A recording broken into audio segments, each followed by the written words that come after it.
Every week is fashion week for me.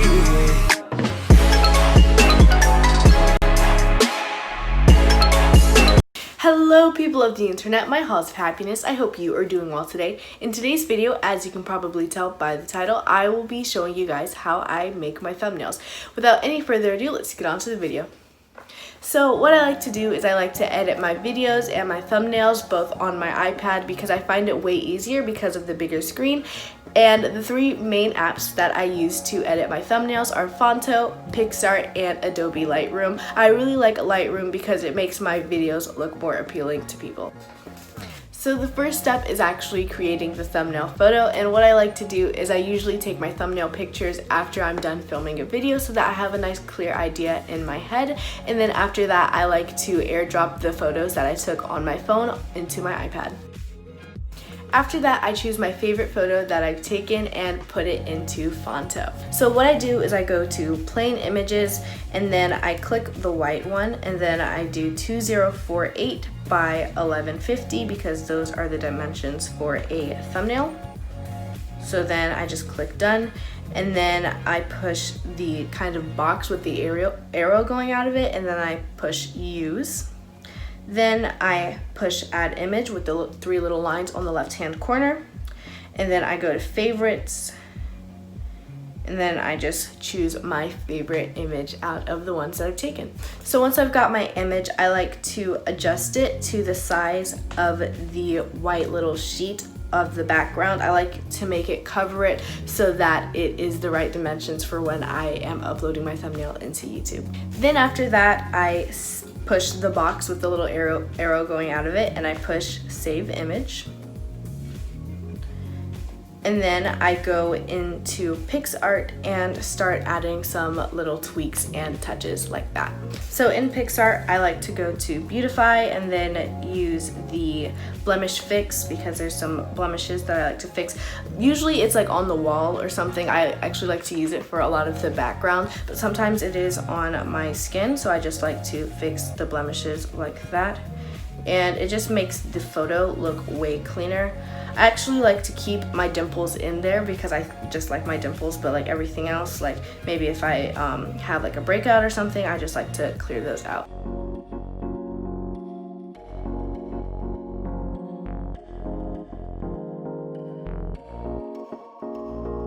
Then in the same category, I also like to go to smooth out the background and also smooth out my skin. Usually I don't go overboard with this. I only make the smoothness maybe like about 10 because after that it kind of looks a little artificial. So yeah. After that I click apply and then I push next and then I just save it and then I go into Lightroom. So once I'm in Lightroom, on the bottom right hand corner in the little like kind of blue area, there's a option where it's like a gallery and a plus sign. So I click that and then I choose from camera roll and then I just choose the picture that I made from PicsArt.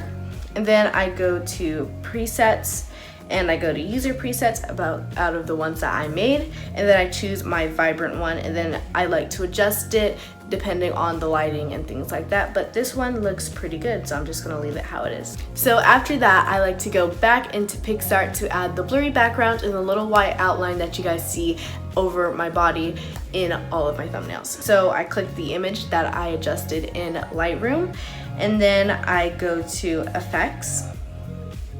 Then I click blur and then I just click the regular blur. I don't like a lot of blur on the background because then it kind of draws attention or kind of drags it away from the image and it makes it, I don't know, I just don't like the look of it.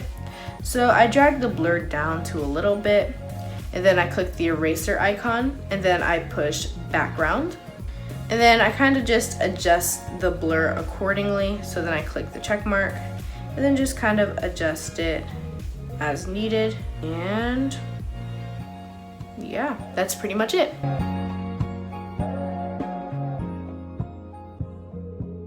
I like using the blur effect because it just makes the thumbnail really pop and adds a lot to its character. It also makes the text and any other special effects that you add to it also really stand out.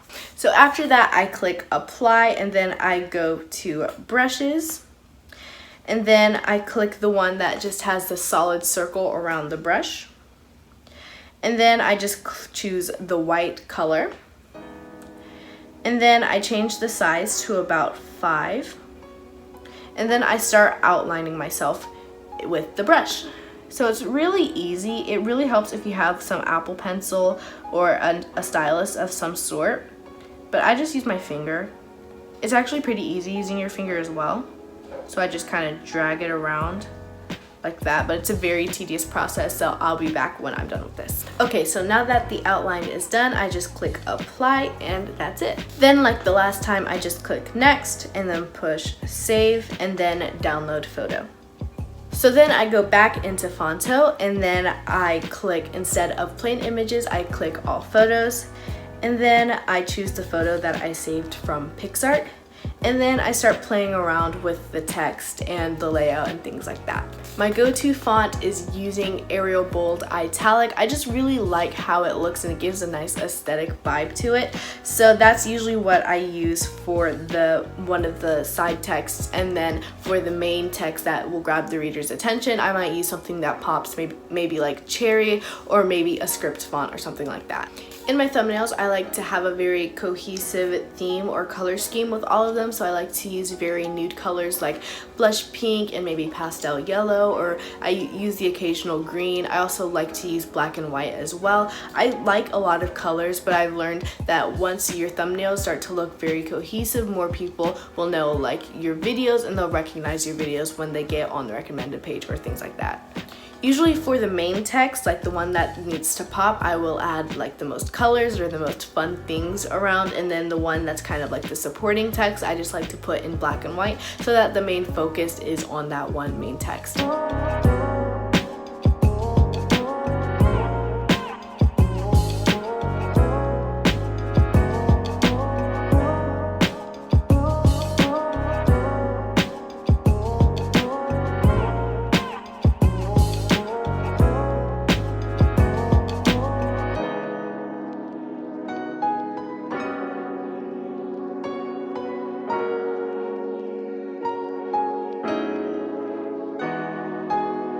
So before anything, before I save or before I exit the app of Fonto, I like to save my project because Fonto doesn't have an autosave feature, so once you click out and the page reloads, your work is gone forever. So I just like to save my project just in case there's something that I want to add or change later so that I don't have to start from scratch all over again.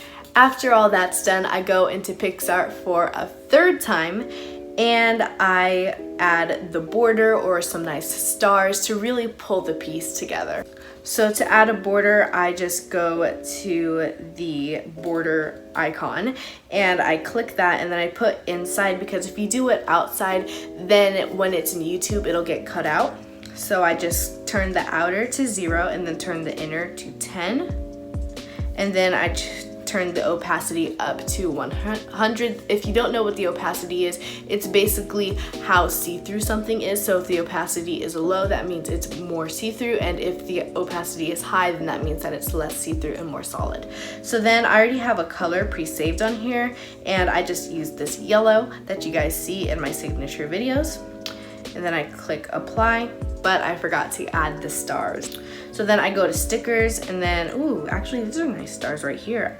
I usually type aesthetic stars, but I actually kind of like these. So I'm just going to add them, kind of shape them anyway, and then add an eraser. And yeah, so I'm just gonna do that real quick. So I actually ended up not liking those stars, so I just type up aesthetic stars in the sticker icon, and then all of these different stars come up. I usually like to go with a nice color, nothing too bright or too loud. I usually go with white or silver, and sometimes the occasional gold, but I feel like that kind of pulls away. I don't like anything that's too bold, maybe something that just kind of supports it, so I like these silver stars right here. Kind of just reshape them like so. I might add like a star wall right here. And then I just go to this little like platform. I like to call it a platform. And I just click duplicate. And then keep adding the little star wall. And then I duplicate it again. And I do the same on the other side.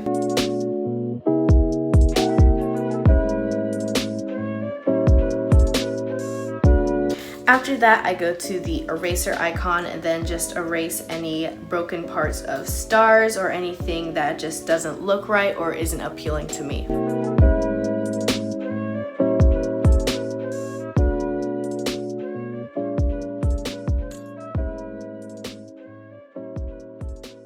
Then after that, I just click apply. And then I go to the border icon. Usually I do this before I add the border, but I forgot. So then I just do inside and then turn the outer down, turn the inner up to 10, and then turn the opacity up to 100, and then change it to my signature yellow, and then click apply. And that's basically it. Then I click save and download the photo. And that is how I make my thumbnails. So that is it for this week's video. I really hope you guys enjoyed. Hopefully this helped you guys. I know there are a lot of smaller YouTubers who are subscribed to me, so hopefully you guys found this helpful. And as always, be sure to like, comment, share, and subscribe. And I'll see you guys next week. Bye!